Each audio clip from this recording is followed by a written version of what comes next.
So I wanted to share a film with you guys. Last week I was super grumpy, as you all understand how that feels like.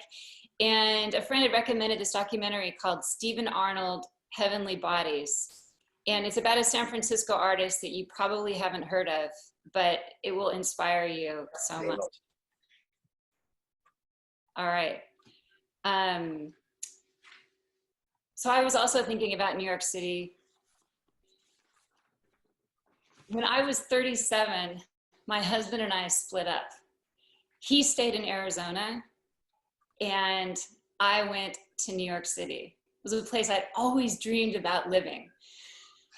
The other thing I've been dreaming about was a city full of men. And I set about dating with a frenzy, but it was tough.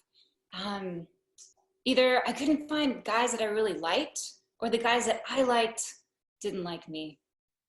So I set about my second dream, and that was to get a cat.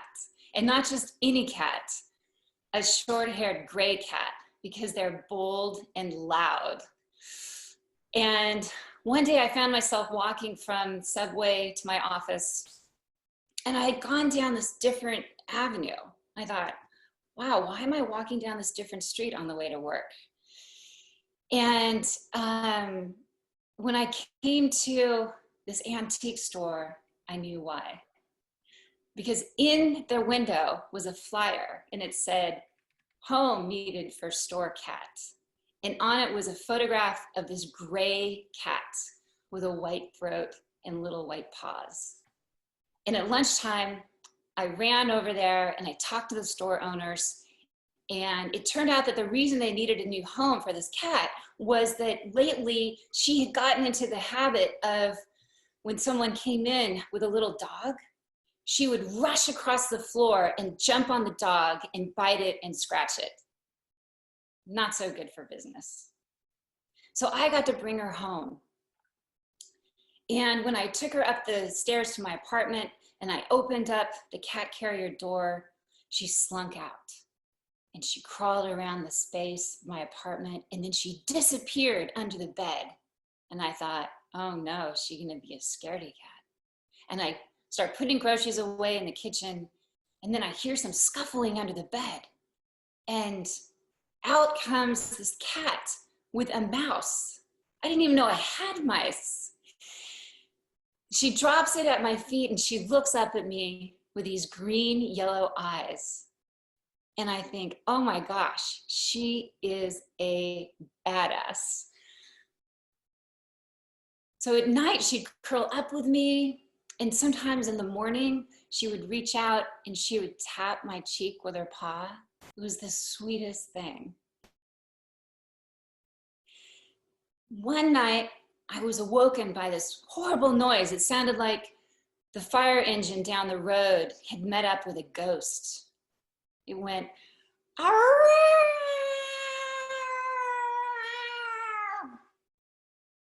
I thought, that sounds like a cat in heat. That sounds like a cat in heat in my apartment. And I get out of bed, and there on the cracked linoleum floor is Alice. I've named her Alice, rolling around in the throes of lust.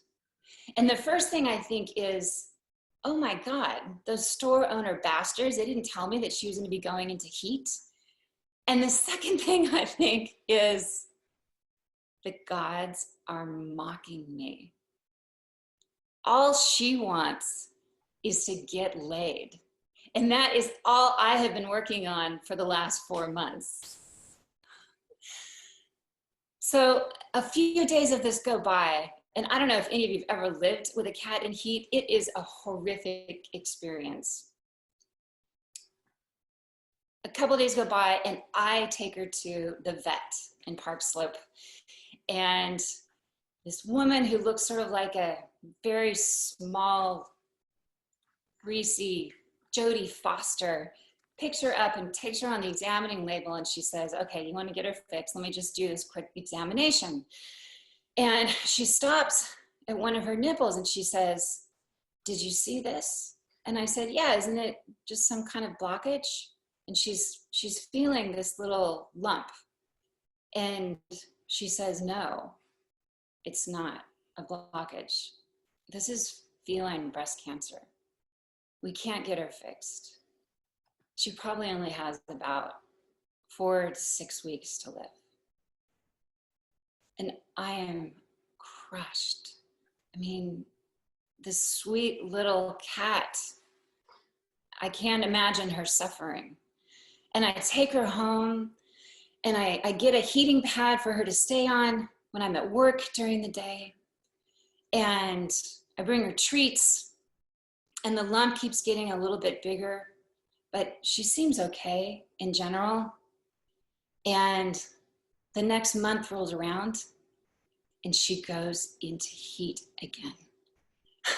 And there is nothing that will make you lose your compassion faster than that cat in heat.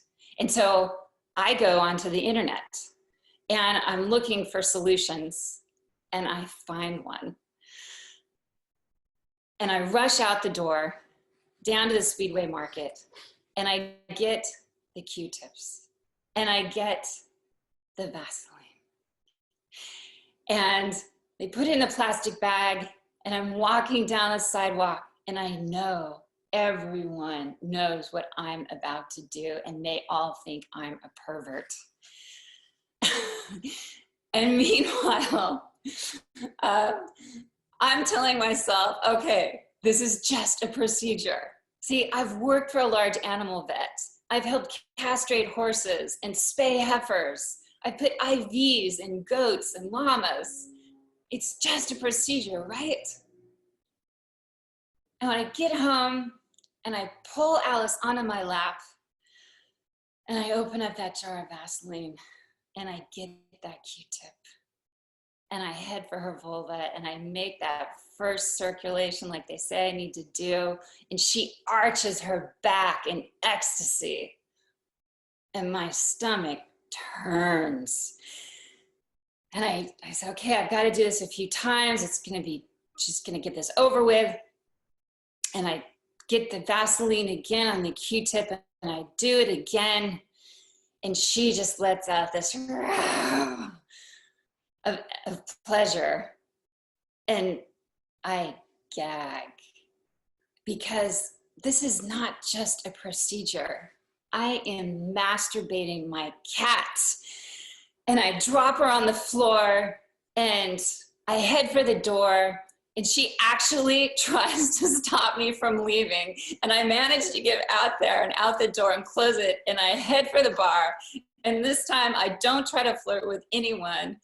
I just get the whiskey and I down it. And I don't touch Q-tips for a really long time.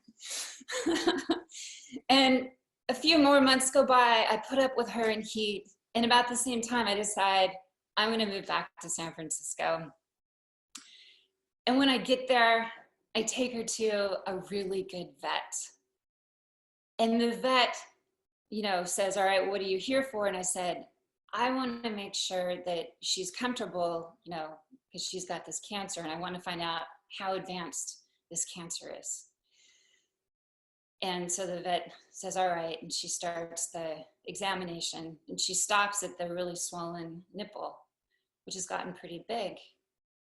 And she looks up at me, and she looks down again at the nipple. She takes these 2 big thumbs, and she starts squeezing the nipple. And this mass of pus comes out. And she looks up at me and grins.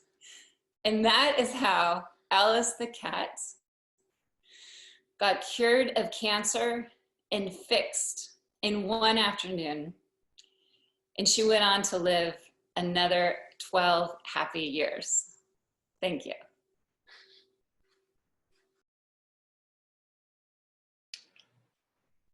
Okay, Penelope, thank you. Neither shall I ever pick up a Q-tip